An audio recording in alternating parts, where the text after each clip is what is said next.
One, two, three, action. Hello everyone, welcome back to Belonging Abroad, where we talk about how to create our own lives on a foreign land. And we are your hosts, Jill and Winnie. Yay! Okay, so today we're going to talk about how to make the right decisions with all the freedom we have, but without regretting the alternatives.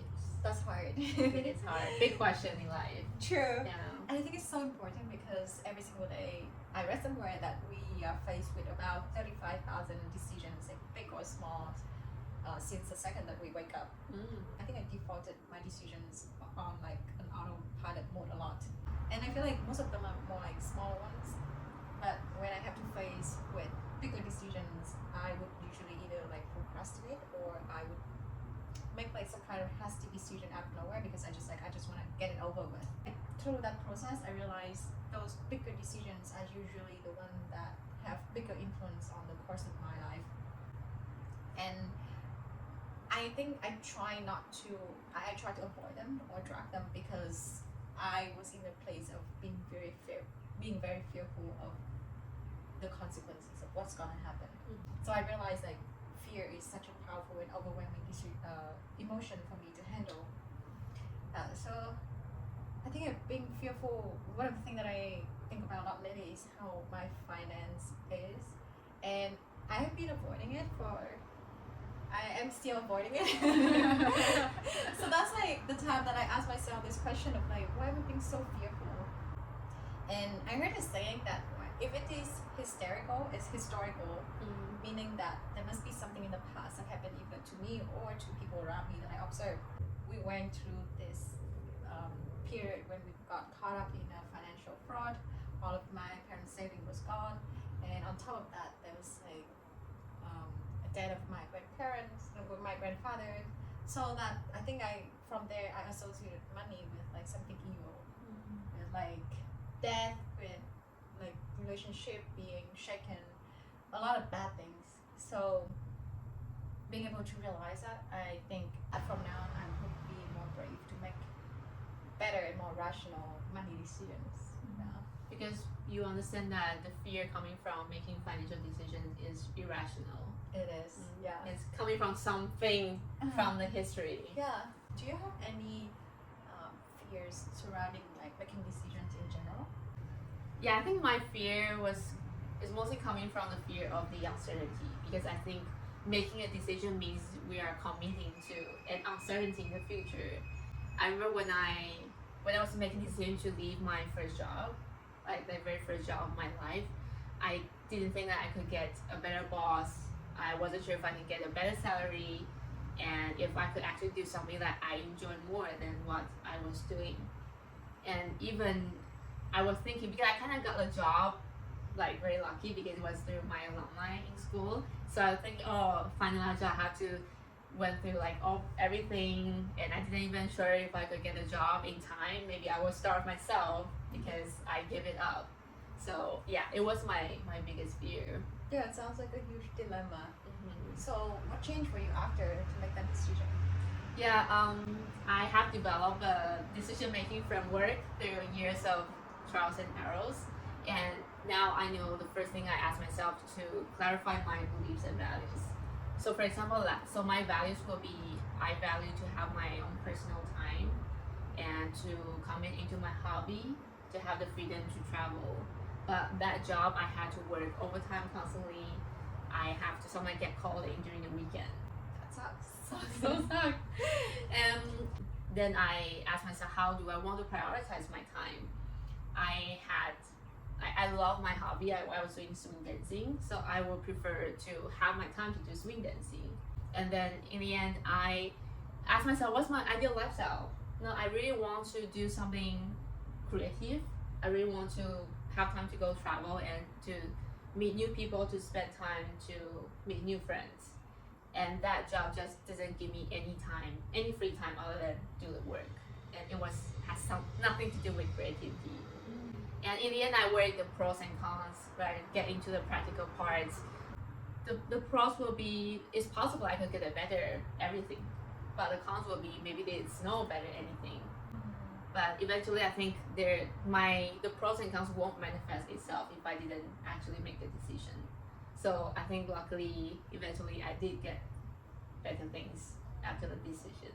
That's good. I feel like sometimes even when we have pros and cons, but we don't take action, and then there'll be like a pushing point when we cannot take it anymore. Yes. And then that's our gut feeling telling us that okay, we need to stop. And then yeah, like sometimes just believing in your gut feeling can help as well. So I really like the part about you asking yourself a series of questions. And I do that a lot, so now I'm gonna do exactly that. Okay. So my first question is about prioritization because I'm very greedy, so I would want like I don't know, I want a balanced life when I spend time with my family, my colleagues, the people, but then at the same time I want to achieve a lot in my career. And I don't want to say I'm going to prioritize my career over my relationships. So what is the process of you trying to decide some prioritization? Yeah, I think many of us want many things at a time. So I still think like some sort of like a way of prioritization is still needed. For example, if you at this point of your life you care about you want to achieve more in your career a little bit more, then of course you still have to prioritize it. But understanding that once you prioritize this way, there's gonna be something you will lose. So I think keep in mind that something will happen, the trade-off will happen, can really help myself to understand why am I making a decision and not blaming other people for the consequences. I agree. And I guess like another point that I might want to add in terms of prioritization is also about identifying the non-negotiable. So let's say I prioritize my career a lot of the time, but then during the summer I want to enjoy with the people that I love, so I would like I would tell myself ahead of time that okay, during the summer I would put my relationship first. I would want to do these things first so that I don't feel lost, at the same time like guilty about not doing a lot for my career as I did previously. Winning is seasonal. Yes. Availability is seasonal. I am very influenced by the weather. So yeah, in terms of question to ask, I really like Ali Abdul's videos about decision making while I was doing the research for this, and I found these 3 questions that he asked himself is really valuable for me as well. So the first one that he mentioned is, do I want to be the sort of person who does X, which is the action? So that I think helps a lot in terms of motivating us to start something that we want to do but don't really want to do at the same time. So for example, I would ask myself, do I want to be the sort of person who works out 5 times a week? And if it's a yes, then I would have the identity shift within myself that I am that sort of person. And the second question is, if I don't do this today, will I regret it in a year or when I'm in my deathbed? And the third question is about the people that are influencing our decision-making process. I feel like many times I would default it to like having the people around me to decide with me without them knowing. So that would be like, oh, what do my parents or my friends or my partner think about my decision to do these things, or maybe like making YouTube videos. Yeah. But what he suggests is we should carefully choose our mentally, I think he's called like MBA, mental board advisors, of the people who are more aligned with us, who are more just like having the life that we want to have, so that asking ourselves the question of, oh, what would that person do in my situation, I think that would give us a better sense of the right decision that is more suitable for us. My own decision making framework. So there are 3 things that I have been collecting throughout the time of what I want to do when I make a decision. So the first one is to ask myself whether or not something energize or drain me, and if I feel like I have to do something, then I want to ask whether or not the end result would justify the challenges that I'm going through. So that helps with my tendency to commit to things and then not wanting to let go because I was too deep into it. And the second thing is to embrace the pessimistic side of myself. So thinking about the consequence, thinking about worst case scenario, thinking about the constraint of the situation helps me to prepare for those situations to happen. And that gives me a sense of control when I am going through that process and give me more confidence that I can take those risks. And the third one is if the circumstances allows, I would prefer to experiment with it before I actually commit to it. So that takes off a lot of pressure on myself and also gives me a more realistic view of what I'm trying to do and if I actually enjoy doing it. So was there any decisions in your life that was very hard to make, and why was it hard? Yeah, so I think the biggest dilemma that I can think of on top of my head right now is when I have to decide between two choices, either to choose the stability or to choose something that I am so uncertain about, but also at the same time really, really wanted to do. I think I have heard somewhere that there's a lot of times in life when we have to choose between the easy path and the right path. For me, that's the situation. So going to Canada was the right path for me, but I have another option of going to study more into education and to come back having a very stable life, a very well drafted out life that I was given by my parents. But at the same time, I was really into tech at that time. So moving to Canada meaning that I have to start from ground zero, studying something that's completely different, not knowing anyone, just basically like having almost like pressing the restart button in my life. So at the end of the day, I resorted to tarot reading. I went to 2 different tarot readings. The first one told me that, oh, you were just being curious right now, but at the end of the day, you would still choose to come back to do the educational part when you just become a teacher and stuff like that, so on and so forth. But I was like, no, I'm not happy with this, so I reject this. I reject this reading. And I went to the second one when they told me what I really wanted to hear. I don't think it's what my heart really desired at the time, which was if you go to Canada, you would have something on your own. And with that, I think it's like a little nudge for me to make the final decision, which is to go to Canada, because I feel like my parents weren't very approval of what I was going forward, and it felt kind of lonely. So like tarot reading is like maybe I was seeking a sign from anywhere to tell me that, to give me the confidence that okay, I can do this, that this is the right choice. But yeah, there was no one there to tell me that. So yeah, tarot reading it was.